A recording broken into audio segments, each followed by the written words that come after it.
This is the Detroit Sports Podcast Network. Michigan saves its season. Next on this week's episode of Michigan Podcast. But there's going to be one team that's going to play solely as a team.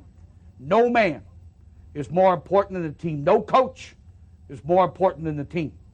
The team, the team, the team. Looks deep for Anthony Clark. Waits for it. Hit. Caught. Hey, they said you can't beat Ohio State. Now what? Brady gets terrific.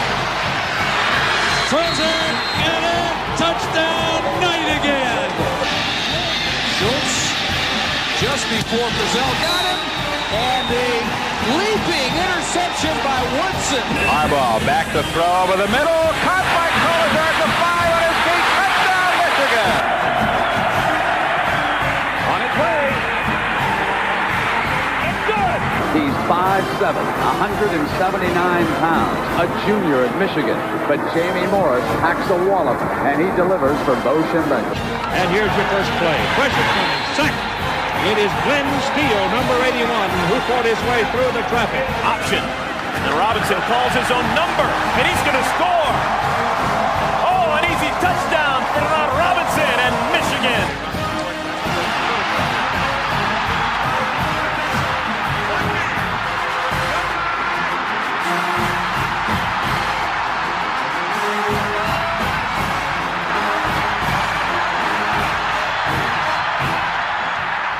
Win it. We're going to win the championship again because we're going to play as a team. And when we play as a team and the old season is over, you and I know it's going to be Michigan again. Michigan.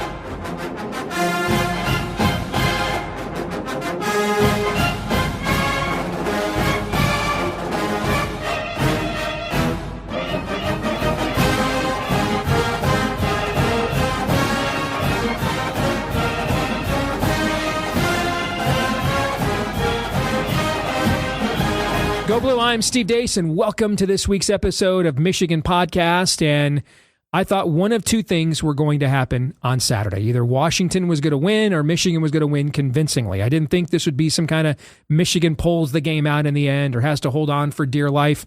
I think either the Wolverines respond with the program question down to a molecular existential level and they circle the wagons, or they demonstrate that the old championship culture is gone and they implode, and Washington comes in with its big play potential and effectively euthanizes the 2025 Michigan football season. The former, thankfully, is what happened, but it did not happen the way that I thought it would. In fact, at halftime, if you would have told me this is how the game was going to end, I just thought there was no chance of that. And I would have guessed that if Michigan ended up winning the game by 3 scores, as the Wolverines did, it's because they jumped on Washington early, took advantage of the body clock 9 a.m. kickoff time for the Huskies, had all that momentum and pent-up angst and disappointment from the week prior, and just came out, jumped Washington early, and then just kind of coasted from there. That's not what happened. In fact, Michigan was tied at the half, let Washington hang around the entire half, and then gave up a cheesy end-of-half touchdown, only to then let Washington have the ball again at the half. But then Cole Sullivan made the play that may go down as the season saver for Michigan. I think of, when you're an old guy like me, I think of, what are other inflection moments? 1991, Michigan is at Iowa, a top 10 team. The Hawkeyes are the defending Big Ten champions. Michigan was the preseason favorite, gets absolutely rolled by number 1 Florida State the week before. First team to ever go to the Big House and put up a 50-burger on the Wolverines. And you wonder where Michigan is, and they're down like 18-0, 18-6 or something. And Dave Ritter, remember that name? No, you don't, because you're not a loser like me. Dave Ritter blocks an Iowa punt, and that changed the entire momentum of the rest of the game. Jesse Johnson, remember him, comes off the bench and leads a rushing renaissance, and the Wolverines coast against their biggest Big Ten challenger that season, Hayden Fry's Hawkeyes. That's a play, that Dave Ritter blocked punt, that I think of in terms of inflection points that turn seasons around or make statements about what kind of season we're going to have. And then there's sometimes the inflection point goes against you. See Michael Westbrook Rocket 66 or whatever that play was called in 1994 against Colorado. I think if at the end of the year, we're going into Thanksgiving weekend and the game matters again, and we're 9-2, one loss in the league, and we're playing number 1 Ohio State for a loser leave town match in the game, the way it's meant to be played, as always, we're going to look back on the Cole Sullivan interception as the play that was the inflection point, the tipping point for this season. And then what Jimmy Rolder did on the very next drive as well. Now, credit to the offense. It had to convert both of those into touchdowns, and it did. So the score is about what I thought if Michigan won. I thought it would look a little like this. Maybe Washington might get 14. It might be like 31-14 or something like that. But I did not think that Michigan would come out in the first half. Many of the same errors and mistakes and problems we saw against USC reared their ugly heads again. We did see, again, a useless blitzing by Wink made no sense. I wonder if in the second half we just totally fooled them by no longer blitzing our linebackers. So they were just throwing balls to Cole and to Jimmy. And so that adjustment fooled a young Washington quarterback anticipating blitz in the middle open, and it wasn't there. Regardless of what happened, whatever adjustments needed to be made clearly were made. I mean, Washington was held to less than 100 yards in the second half. They were the number 1 fourth quarter scoring margin team in college football. They didn't score a point. They rushed the ball for only 40 yards. They were held to less than 250 total yards. I mean, in its previous game against Rutgers, Washington's outstanding young quarterback, Damon Williams, I mean, he had over 100 yards rushing and 400 yards passing. No Big Ten player, I think, had ever done that before. So an incredible second half performance, and let's hope that's symbolic of the second half performance we are now about to see from Michigan. This schedule was always front-loaded. And it's kind of funny since I was, this close to hitting the panic button last week, but this season has actually, if you go back and look at my preseason predictions, it's unfolded exactly as I foresaw it. I thought we'd lose early at Oklahoma. I thought we'd lose at USC, 2 proud, elite, blue blood programs who are coming off disappointing years and have the Michigan game scheduled. And we have a young team on the road against some of the most venerable names in the history of our sport. I just thought those were tough spots for us. I thought we'd beat Nebraska because they'd find a way to lose it. That happened. I thought we would not look good on the road against USC and especially early against Oklahoma with a freshman quarterback. That happened. And then I thought we'd find a way to beat, a not very good Sparty team, split those 4 key road games, and then go into the Ohio State game 9-2. Well, now Michigan is poised to do exactly that. Now, don't sleep on Sparty. Now, I know I told you last week, and I still believe it. I thought these 2 games, Washington and Michigan State, were a package deal. I thought we'd win them both or lose them both. Because if we lost, then you're getting Michigan State's best shot. And then all our season goals are off the table, so where are we at in terms of energy as a program? But now we don't have to worry about that. Now, we're still going to get Michigan State's best shot. Keep in mind, this is the last meaningful college football game anybody wearing a Michigan State uniform is going to play until next September in the 2026 season opener. So Sparty is emptying the clip here. Now, there may not be a lot of ammo in said clip, but whatever. However many bullets are in the clip, that clip is getting emptied on Saturday night in Spartan Stadium. Now, there's going to be a ton of Michigan football fans in that stadium because Sparty fans have already moved on to basketball with this current state of their football program, and most of them wanting their coach fired. Tell them to go back to Oregon State, which is open, by the way. So I don't think it'll be easy. I think the spread of 14 is ridiculous. For those of us that have just watched this game all of our lives, something weird is going to happen. Something weird. I do think Michigan will win, maybe something like 28-20, 28-17, 27-17, something like that. And I think Sparty will land a few punches. I don't think Michigan will be in any danger of losing, but I also don't think it's a game where you put your feet up at any particular point in time either and just kind of coast to victory. That rarely happens when we go to East Lansing, except the last time we went. But that, of course, was one of the greatest teams this college football program has ever had. And as Josh Pate has famously said, that was maybe the last great truly college football team we'll ever see.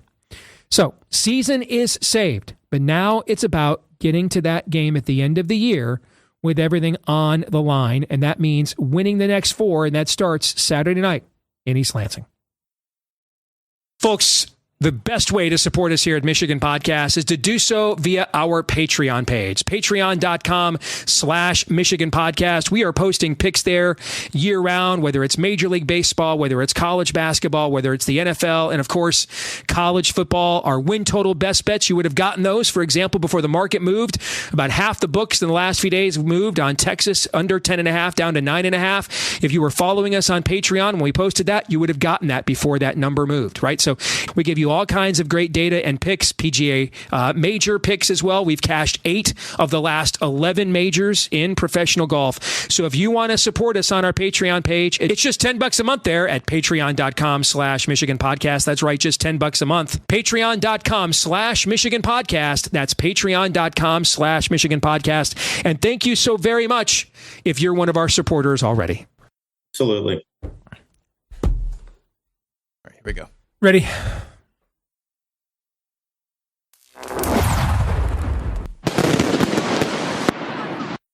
Well, let's find out what our good friend Mark Rogers, perhaps the last remaining reasonable bucknut left on planet Earth, thinks, because he also was, like me, skeptical that Michigan was going to put this kind of performance together against the Huskies. So, Mark, good to talk to you again, my friend. How are you? Steve, good to see you. I love this new Big Ten when it comes to the process of trying to weed through these teams that are in the middle or trying to strive to get to the upper tier. I think it's so much more intriguing, interesting, provides so many more great matchups like what we saw last weekend, even though it wasn't a great game. You know, Illinois, USC, Michigan, et cetera. We could go down the list of meaningful matchups now that we have in this conference. So, to me, if you look at the Washington-Ohio State game and the Washington-Michigan game, at least defensively, they kind of played out almost exactly the same. Now, that was Julian Sayan's first road start. Obviously, you still have some training wheels on the offense in that setting, traveling across the country with him. But if you look at the defensive profile of Washington against both of those teams, it's pretty similar. I got to tell you, at halftime, I thought we were doomed. I thought we had way too many opportunities to blow the game open and just did not capitalize, did not take advantage of them. And I thought they were going to double up at the half, and they did get the one touchdown before the half. But that Cole Sullivan interception kind of seemed to open up the floodgates. Michigan still averaged second home game in a row that Michigan averaged more than 6 yards per play and only put up 24 points. So they're still leaving a lot of points on the field in plus territory. But this was a win Michigan desperately needed to have, Mark. I made a similar comment just after the game on some of my content that this looked similar to Ohio State's win against Washington, not just on the scoreboard, but in regards to the defensive side of the football. The box score, just look at the Michigan box score against Washington. It looked like 20-21, 22-23, 38-22 time of possession lead. Jim Harbaugh would be mighty proud of that. 417 in offense. It's not going to be a prolific number on the Michigan side. And we also have to understand when looking at these stats, these teams are not running the number of plays because of the rules changes that they did 5 years ago. Great point. And limiting a Damon Williams who basically they contained as a runner and confused him as a passer. That's what they did. And the takeaways 3-0. Bryce Underwood was a very efficient 21 of 28. It looked like a Michigan box score from their heyday. And I got to say, Bryce Underwood, there were and will continue to be, and even more so, 3 to 5 throws where you see why he's special, why he was the number one quarterback, number one player in all of high school football, especially when they show some of those shots from different angles. There was a throw that he made to Deacon Tonelli that I just thought was remarkable. On his back foot, just in a tight that was the 3rd and 11 on his back foot. That was the 3rd and 11 on his back, and that was right after the play. He ran out of bounds. Yeah, he ran out of bounds. So he gets just thrown the ball out of bounds and not taking a sack. And you're like, why did he just throw the ball out of bounds? And then the very next play, he makes a throw. I'm just telling you, Mark, half the guys that started this Sunday in the NFL couldn't make that throw.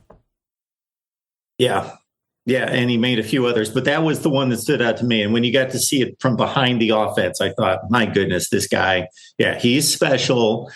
And the thing about, this was made known during the broadcast, and I don't necessarily know that I'd seen a metric on this before the broadcast, that Michigan is the youngest team in the Big Ten. Yes.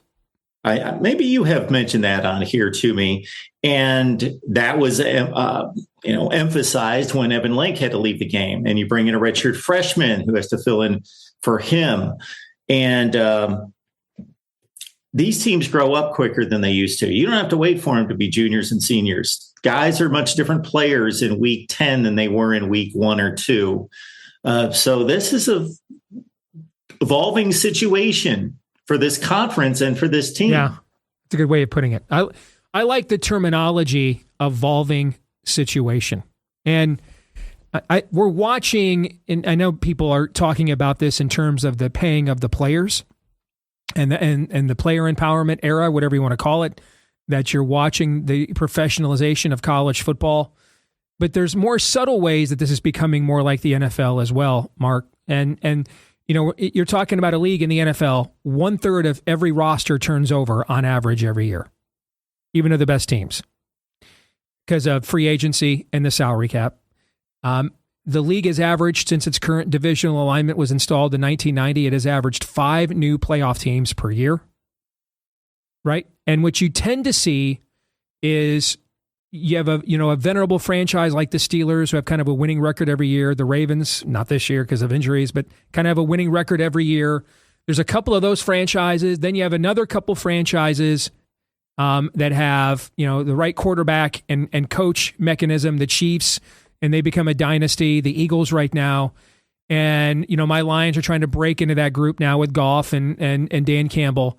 And then, but beneath that, on any given year, you could be 12-5 or 5-12, and you're 1 or 2 injuries away from that. And you're maybe if your quarterback hits or has maybe all offseason defensive coordinators found one throw your quarterback can't make, and they just keep tailoring their defense on 3rd and long to him not being able to make that throw.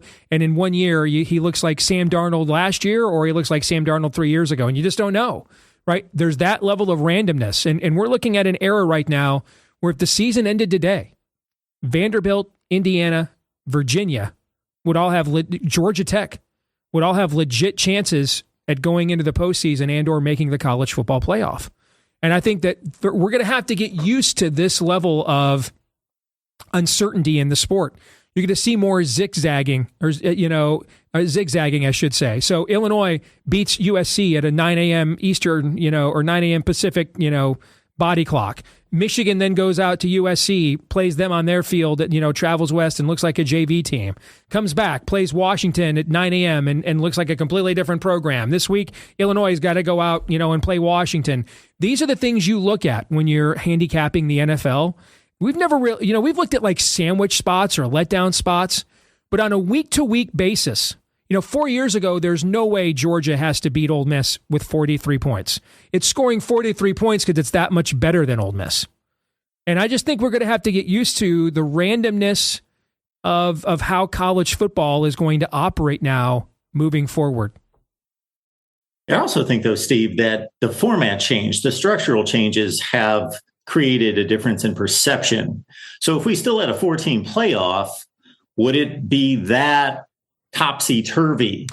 Or would we just wind up with these same 6 or 7 teams vying for those 4 spots? That's a great point. And the answer is what would happen.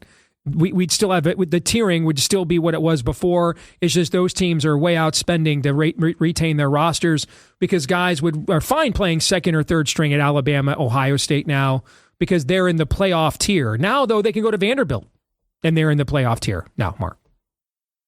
So I do a call-in show after the games on Saturday, and I hear it from at least 2 or 3 callers. Man, this is crazy. College football is crazier than it's ever been.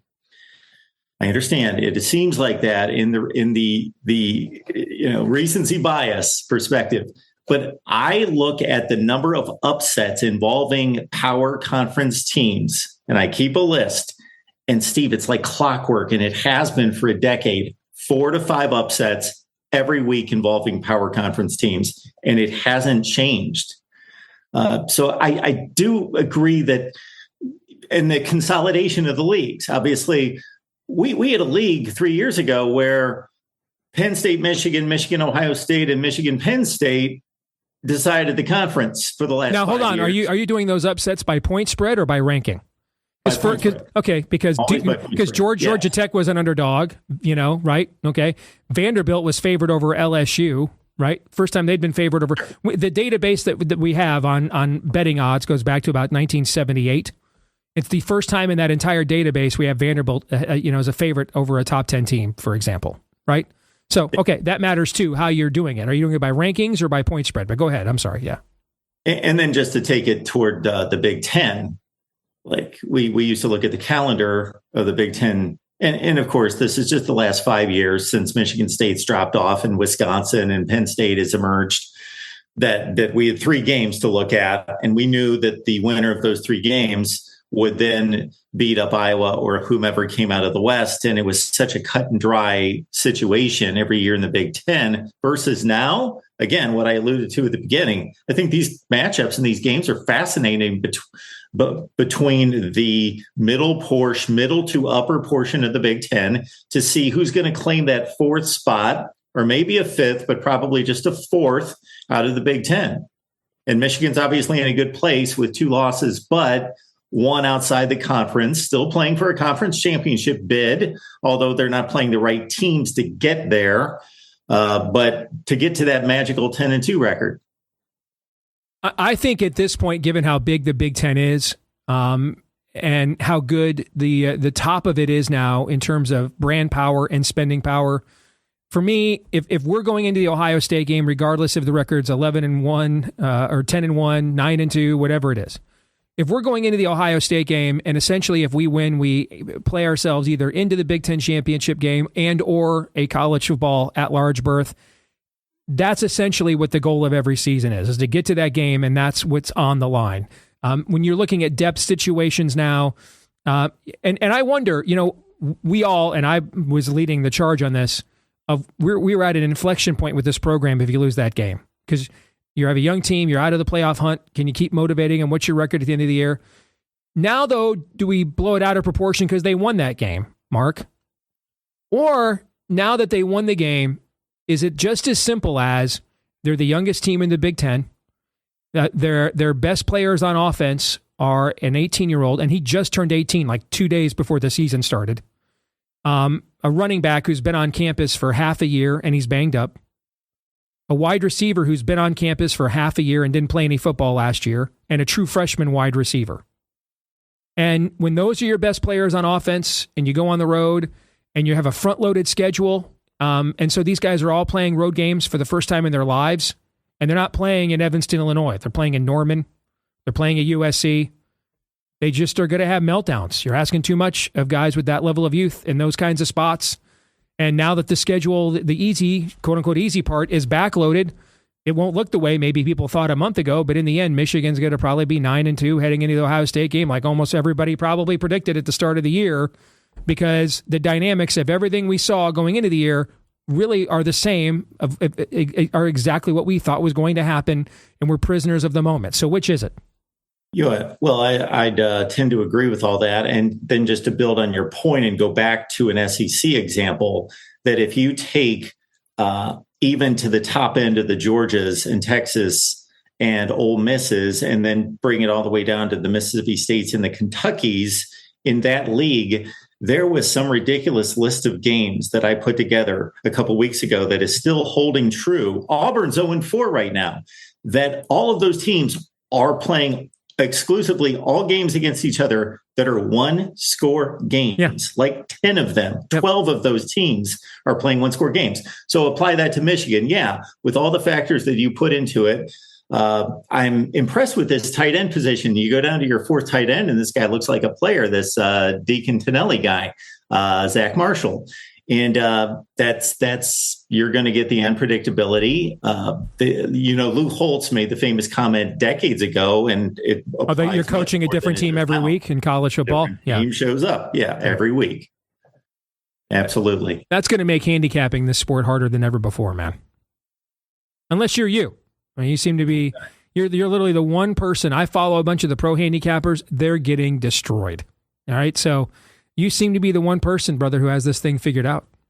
I don't have it figured out. Well, I don't have like Michigan being where they're at right now. I had that fairly figured out, but how they got here, like you said, I missed the Washington game because I put my money on Michigan against Oklahoma and USC, and then they were complete duds. And then I don't know what my excuse is. This is exactly. I thought Michigan would lose at USC and lose at Oklahoma. Elite programs backed into a corner, must-win situations for big-name coaches, and we're too young to win those games on the road. I thought we'd win at Nebraska just because I don't trust them in a close game scenario whatsoever, and we'd find a way to go win against a bad Michigan State team and split those road games and get to the Ohio State game 9-2. That is what I predicted in July. But even though the season is exactly what I forecasted 3 months ago, I was absolutely in a we might be screwed mode after. It wasn't that they lost at USC. It was the way that they lost. I mean, they were completely deconstructed as a program, but we did that episode last week. So the question now becomes, all right, do you think Michigan shows up for the game, Thanksgiving weekend, 9-2, one loss in the league against very likely undefeated Ohio State, looking at the rest of that schedule? In your classic winner go home scenario for both teams, do you think Michigan makes it there? Well, yeah, I don't have the schedule memorized. I don't think it's Michigan State this week. It's the easiest schedule in the Big Ten. It's Michigan State this week, Purdue at home next week, bye, and then at Northwestern at Wrigley, and then at Maryland. And in both of those road games, it is quite possible there will be more Michigan fans there than home team fans in both of those games. So my prediction up front is just flat out 4 wins, but the Maryland game is precarious because that's how Maryland plays. Yep. They'll give everybody a game. And then the Northwestern, that bunch is interesting as well. Northwestern at home, but Michigan's fine to show up at 9-2. I would love to see one more Michigan game against this middle to upper tier. Give me an Iowa game or an Illinois game. I'd love to see it one more time because we've only seen 2 in conference and they've got a split going right now in terms of showing up. I would love to see one more. All right, brother. Good to see you. Are you a little concerned, real quick before we go, are you a little concerned that the Penn State game, you're facing a depleted program there now? That was kind of your game of the year, right? There's no Indiana. I mean, Texas is, frankly, should have lost to Kentucky last week, if we're being honest. Should have lost that game. So, I mean, the analytics on your squad are legit, and they passed the eye. They looked the part. But are you a little concerned about not going 2 months of the college football season and not taking a single punch? And then you got to show up in Ann Arbor with a bunch of guys who have never won the Michigan game whatsoever and taken a punch, really, since Labor Day weekend was the last time they took a real punch as a football program. Are you a little concerned about that at all? Yeah, I think that there is something to a balance of a schedule where you want to take about 3 of those hits per season. Yep. If you're an elite program, you want to see that 3 times spread out to see your development, your growth, your maturity, and your ability to adapt, and then obviously physically recover from those, and then build up into the college football playoff. So absolutely, who would have thought they would be playing the best team on their schedule the final game of the season? But that's almost, Texas, Michigan, that would be a toss-up. That'd be a toss-up. Yeah. Right now it would be. I think a month from now it may not be. I think Bryce's development arc is already way ahead of what we've seen out of Arch Manning, especially with Arch Manning had a 30-month head start ahead of Bryce Young in college, sitting in a college program. But right now, I would agree. They're pretty similar teams. All right, good to see you, brother. As always, thank you. Thanks, Steve. You bet. All right, this week's X poll results. Do you think Michigan gets to the game at 9-2? 77% of you said yes. 23% of you said no. I think we will, but I think the odds are higher that we won't than 23. I think they're probably around 30%, maybe. So, a little fandom bias there. That brings us to our feedback of the week. In response to this poll, Eric says, my mind is telling me no, but my body's telling me yes. I loved that. Oh, that sounds like maybe something you've experienced in your personal life, Eric, but you keep that to yourself. I think America would appreciate that. Thank you for the post. And we would appreciate it if you would like, rate, subscribe, share, 5-star review, comment here, whether it's here on YouTube, iTunes, Apple, or elsewhere. All those things you do help us to find more Michigan fans just like you and grow the show. So thank you guys very much. We appreciate that. We also appreciate it if you joined us on X in between episodes. At Michigan Podcast on X. Listen, if you want the absolute wimpiest, whiniest fan commentary that you could possibly find without somebody literally broadcasting themselves doing self-harm, I am your account. I am an absolute coward. I implode at the first sign of adversity and quit and give up the minute it seems we're not, winning 100-0. So if you like to follow beta male fans, we're the account for you, particularly on game day.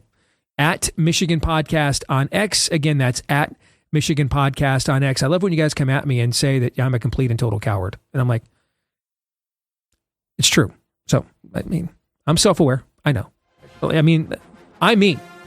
I'm more aware of really just how weak and pathetic of a person I am than really any of you are. But thank you for pointing it out. I do appreciate that. Until the next time, I'm Steve Deace. Go Blue.